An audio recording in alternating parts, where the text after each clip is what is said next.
bachalarni dayrga qo'ymanglar iltimos. Qashqadaryo daryosida cho'kayotgan 9 yoshli bola qutqarib qolindi. Hodisa 23-may kuni taxminan soat 12:00 larda Kitob tumani Bog'bon mahallasida sodir bo'ldi.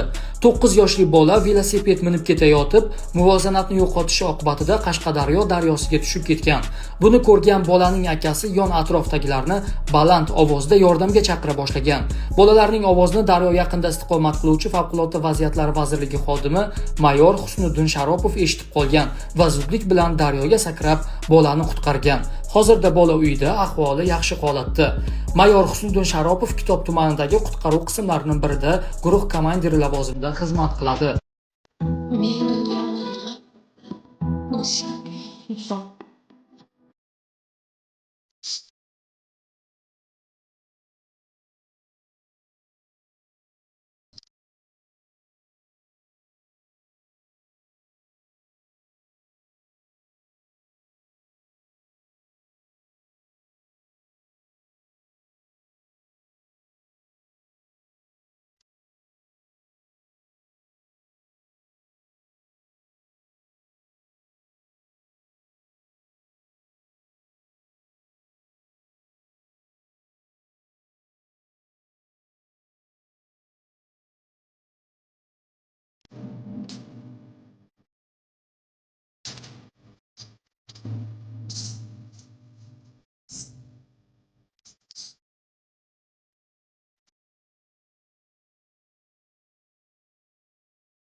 Ayni damda Ichki ishlar vazirligida taqdirlash, mukofotlash marosimi bo'lib o'tdi. Ya'ni kuni kecha siz ko'rgan ijtimoiy tarmoqlarda salkam tizzasigacha suvga botib xizmat qilayotgan yo'l harakati xavfsizligi xodimi ijtimoiy tarmoqlarda tarqalgan edi va bugun ularni vazirlikda mukofotlash jarayoni bo'lib o'tdi. Xizmat vazifalariga sidqidildan yondashib, yomg'irli ob-havo sharoitida yuksak kasb mahoratini namoyon etib, hissasini qo'shganligi uchun mukofotlansin.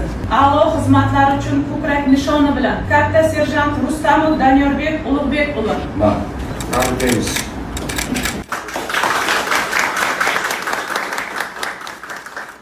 O'zbekiston Respublikasiga sadoqat bilan xizmat qiladi.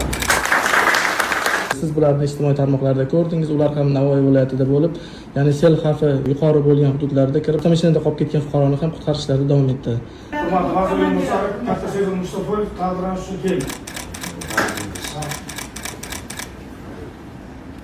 Hurmatli vazirlik musavvir katta Sezim Mustafoyev keldi. Hurmatli vazirlik musavvir katta Sezim Hasanov taqdirlanish uchun keldi.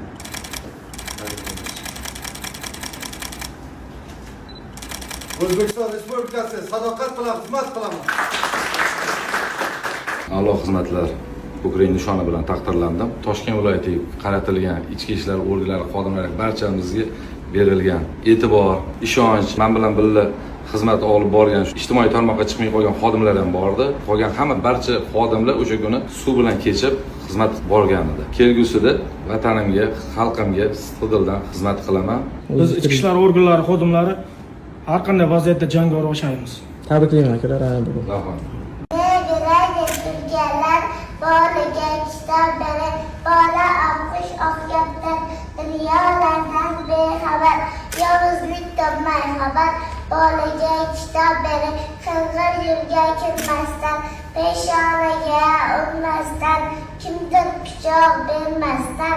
Bolaga kitob berib, keldiya imlor tuzoq, qabr qazirjoq, ming astag'firulloh, bolaga kitob berib.